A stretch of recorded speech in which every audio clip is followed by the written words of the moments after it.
Kembali lagi dengan Laskar Film Channel, tempatnya alur cerita film. Masih dengan menceritakan film inspiratif, kali ini saya akan membawakan sebuah alur cerita yang bertema balap mobil. Balapan ini berjenis drift, sehingga kejelian dan ketepatan pembalapnya menjadi faktor utama. Mobil yang bagus tidak selalu menjadi jaminan, karena dibutuhkan keselarasan antara pembalap dengan kendaraannya. Balapan ini menarik banyak minat, baik dari para pembalap maupun orang yang menontonnya. Bagi orang awam, gerakan mobilnya seperti biasa saja. Tetapi yang sebenarnya terjadi, teknik yang digunakan lebih rumit, dan tidak semua orang bisa melakukannya. Bagi seseorang yang memenangkan balapan di sini, langsung bisa menjadi pusat perhatian. Dan bagi yang kalah, aturannya adalah menyerahkan logo mobilnya pada pemenang. Tiba-tiba sebuah mobil datang ke sana, dengan aura yang sangat kuat. Kita sebut saja pengemudinya adalah Bang Gondrong, yang terlihat sangat santai. Melihat mobilnya sudah tua, tentu pemenang sebelumnya tidak takut jika harus balapan dengannya. Semua penonton sudah tidak sabar melihat balapan kedua ini, dan penasaran dengan hasilnya. Dia sangat percaya diri, dan menganggap bahwa orang itu hanyalah pembalap biasa. Ketika dimulai, tanpa diduga Bang Gondrong sengaja membiarkan lawannya maju lebih dulu. Dia bahkan masih memakan camilannya ketika melakukan drift. Lawannya itu menganggapnya bodoh, tetapi dia tidak menyadari bahwa orang itu juga bisa menyetir menggunakan kakinya. Setelah makanannya habis, barulah Bang Gondrong mulai serius. Dengan cepat dia bisa mendekati lawan di depannya, bahkan melakukan drift yang lebih baik darinya. Lawannya berusaha terus menutupi jalurnya, tetapi akhirnya dia kehilangan kendali, sehingga Bang Gondrong menjadi juaranya. Pembalap itu pun mengakui, jika teknik drift dari Bang Gondrong jauh lebih baik darinya. Namun dia tidak sombong dan besar kepala, karena tujuannya ke sini hanyalah untuk bermain, dan sesekali membantu pembalap lain yang ditindas. Semua kagum padanya, terlebih karena rambutnya yang menawan. Ketika Bang Gondrong sedang di jalan, tanpa disangka dia melihat seorang biksu dari Shaolin yang mendahuluinya. Tidak ingin memikirkan itu, tiba-tiba jalan yang akan dilaluinya ditutup seseorang, dan banyak orang yang dendam padanya menghajarnya. Biksu itu merasakan sesuatu dan kembali, yang akhirnya menemukan Bang Gondrong sudah terkapar. Dia pun membawanya ke kuil, dan merawatnya. Cedera yang dialami Bang Gondrong cukup parah, tetapi dia bisa menyembuhkannya. Bahkan biksu itu mengangkatnya sebagai murid, dan akan mewariskan kemampuannya. Untuk langkah pertama, tentu saja kepalanya harus dibuat botak sepertinya. Harga dirinya langsung hancur, karena rambut inilah yang menjadi identitasnya, bahkan dipandang keren oleh fansnya. Saat ini namanya bukan lagi Bang Gondrong, tetapi gurunya memberikan nama baru, yaitu Jingkang. Untuk beberapa minggu, dia berlatih di sini, sampai lukanya benar-benar sembuh. Sekarang Jingkang sudah menjadi pribadi yang berbeda, berkat ajaran dari gurunya. Sebagai ucapan terima kasih, Jingkang ingin menunjukkan kemampuannya mengemudi pada gurunya. Tanpa disangka, sang guru yang biasa menahan nafsu duniawi, tidak tahan dengan aksi muridnya. Dia bahkan sampai muntah, dan langsung memarahinya. Gurunya ingin, agar muridnya itu menyebarkan ilmu yang sudah diwariskannya. Jika muridnya itu adalah pembalap hebat, maka dia bisa menggabungkan antara kungfu dengan kemampuan menyetir. Beberapa bulan kemudian, Jingkang sudah membuat sekolah mengemudi. Dua calon peserta bernama David dan Choren, tanpa sengaja melihat tiga wanita cantik. Mereka memiliki ide untuk berpura-pura menjadi instruktur agar bisa mendekatinya. Salah satunya bernama Linda, yang belum menyadari jika mereka ditipu. Walaupun David belum mahir menyetir, tetapi soal teori dasar, tentu dia memahaminya. Berbeda dengan ketiga gadis itu, yang memang kosong dan tidak tahu apa-apa. Tiba-tiba Jingkang muncul, pemilik dari tempat kursus ini. Dia berpura-pura menjadi peserta lainnya, yang bertujuan untuk mengerjai penipu itu di depannya. Tanpa berlama-lama, dia langsung membawa mobilnya dengan kencang. Bahkan sebelum berhenti, dia menunjukkan skill drift miliknya, yang membuat mereka jantungan. Akhirnya David sadar bahwa dialah pemilik tempat ini, sekaligus instruktur yang paling hebat. Sebenarnya walaupun belum pernah bertemu, mereka mengagumi sosok dari Jin Kang. Mereka ingin belajar menyetir di sini, dan memiliki mimpi menjadi pembalap drift hebat sepertinya. Mengabaikan masalah sebelumnya, akhirnya Jin Kang menerima mereka bertiga sebagai muridnya. Nah, langkah awalnya adalah, mereka harus bisa menggerakkan mobil ini dengan halus. David yang menjadi peserta pertama, nampak senang bisa mendengarkan instruksi dari gurunya. Merasa sudah terbiasa, tanpa pikir panjang, David langsung ingin melakukan drift. Untung saja mobilnya tidak terbalik, dan Jin Kang memperingatkannya untuk tidak mencobanya lagi. Peserta kedua adalah Choren, yang kemampuannya di atas David. Melihat pengendaliannya sudah bagus, Jin Kang menyuruhnya untuk melewati tanjakan. Di sana dia akan berhenti dan memulainya lagi, yang ternyata berjalan lancar. Senang mendapatkan pujian dari idolanya, tanpa berpikir Choren ingin mencoba kemampuan lainnya. Hasilnya sama seperti David, yaitu membuat mobil ini hampir terjungkal. Jin Kang pun langsung emosi, kenapa kedua muridnya sangat bodoh, dan tidak mau belajar dari kesalahan. Linda, 你应该不会这样开车的吧? Mencoba untuk bersabar, Jin Kang menyuruh peserta ketiga yaitu Linda untuk mencoba. Di balik wajahnya yang masih tampak tenang, Linda mengatakan jika dia belum pernah menyetir sama sekali. Sudah dikacaukan oleh dua orang sebelumnya, kini Jin Kang bahkan sampai berdoa, agar tidak terjadi hal serupa.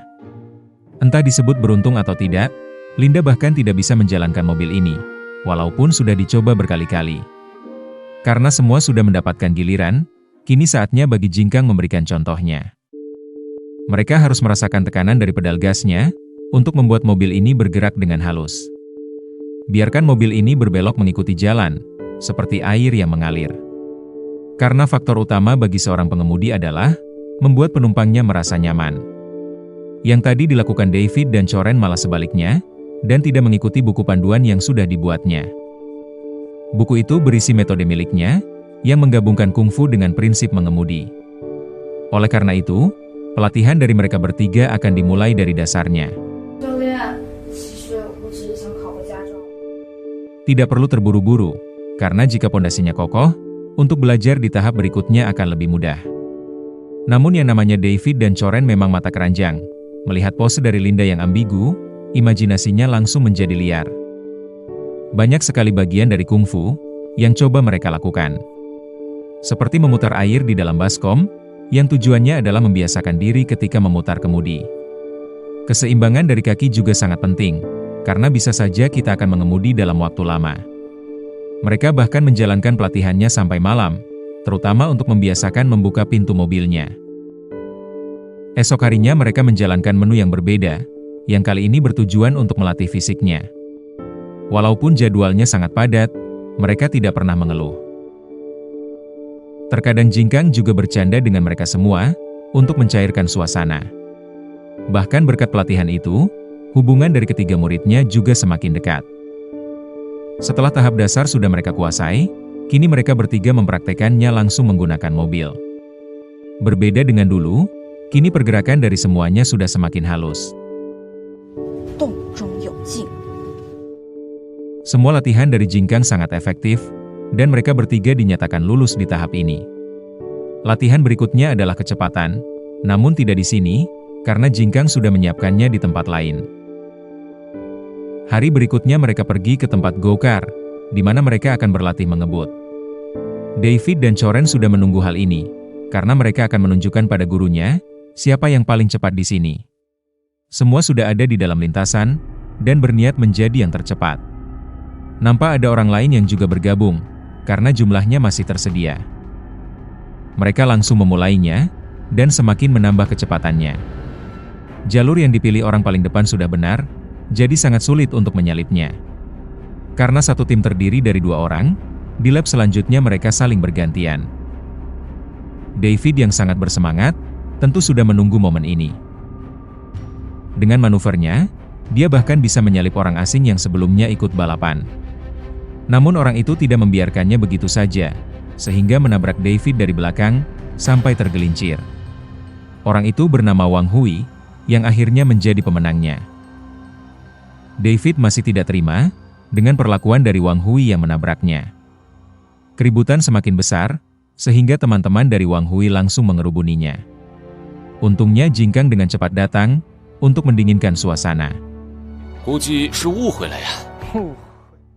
Namun Wang Hui masih tidak terima, karena dia harus memberi pelajaran bagi orang yang berani dengannya.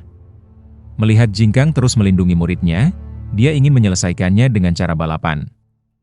Bagi yang mendapatkan waktu tercepat, dia bebas melakukan apa saja pada yang kalah.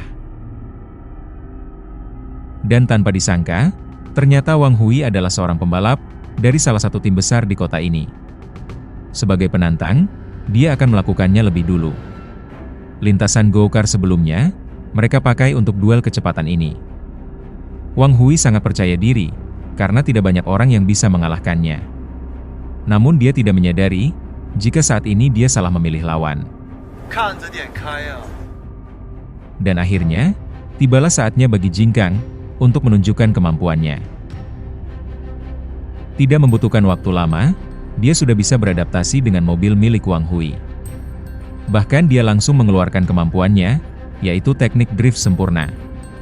Tidak hanya sekali, di setiap belokannya dia terus melakukannya, dan tidak ada kesalahan sedikit pun.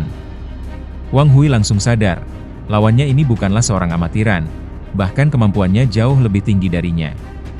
Selama menjadi instruktur mengemudi, Jin Kang sudah tidak pernah ikut balapan, sehingga banyak orang melupakannya. Padahal dulu di kota ini, tidak ada satu pembalap pun yang bisa mengalahkannya. Setelah pertandingan itu, akhirnya Wang Hui mengaku kalah, dan tidak akan memperpanjang masalahnya. Di lain tempat, video balapan sebelumnya sudah tersebar, dan sampai pada bos dari Wang Hui, yang bernama Feng Dong. Dia tidak terima, jika anak buahnya dikalahkan oleh orang biasa. Wang Hui merasa takut pada bosnya itu, karena sudah mempermalukan timnya, yang merupakan tim paling hebat di kota ini.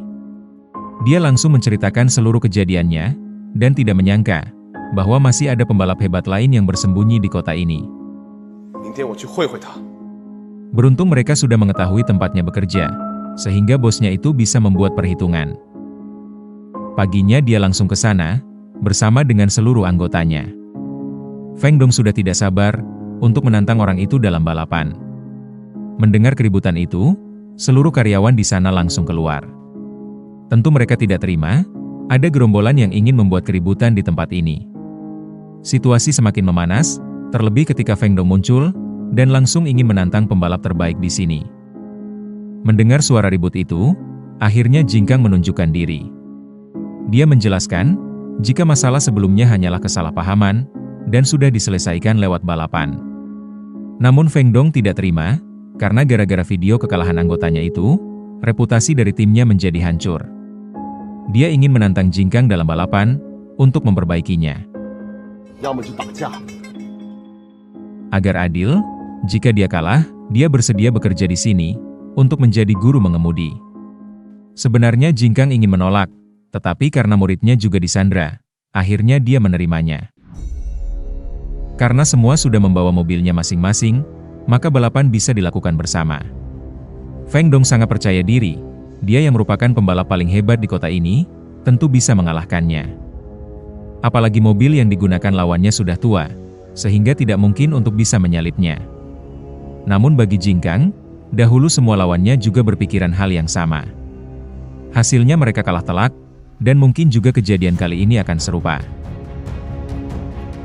Feng Dong semakin panik, kenapa lawannya itu bisa terus mendekatinya.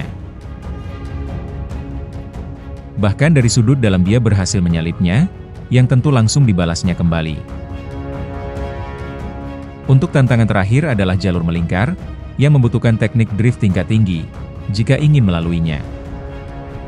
Lagi-lagi Jin Kang melakukan gerakan yang sempurna, sehingga berhasil menyalipnya. Dia pun semakin tidak terkejar, karena tidak memberikan celah bagi lawannya untuk menyalip. Gerakan yang dia lakukan tanpa ada kesalahan, yang akhirnya mengantarkannya menjadi pemenangnya.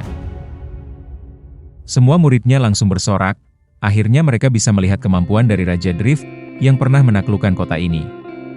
Feng Dong akhirnya sadar, Jin Kang bukanlah orang sembarangan. Apalagi mobilnya hanyalah mobil biasa, sehingga membuatnya kalah telak. Sesuai perjanjian, dia bersedia untuk menjadi guru di sini. Apalagi bisa mendapatkan pengarahan dari seorang Raja Drift, dengan senang hati dia akan mengikutinya. Berkat kejadian ini, misi dari gurunya dahulu akhirnya bisa tercapai, dan film pun berakhir sampai di sini. Jangan berpikir bahwa suatu nasib buruk adalah kegagalan yang membuat kita terpuruk. Bisa saja itu adalah suatu jalan untuk mengantarkan kita pada tujuan yang baru. Lakukanlah dengan baik, walaupun rintangan pasti akan selalu ada. Karena dengan begitu, semua yang melihat bisa menentukan pilihan mana yang terbaik. Semoga penonton sekalian menikmatinya. Dan tak lupa bantuannya untuk komen sebanyak-banyaknya. Like, share, subscribe channel ini, dan tekan tombol loncengnya. Karena hanya dengan kalian, channel ini bisa berkembang. Sekian dan terima kasih. Sampai jumpa di film menarik berikutnya.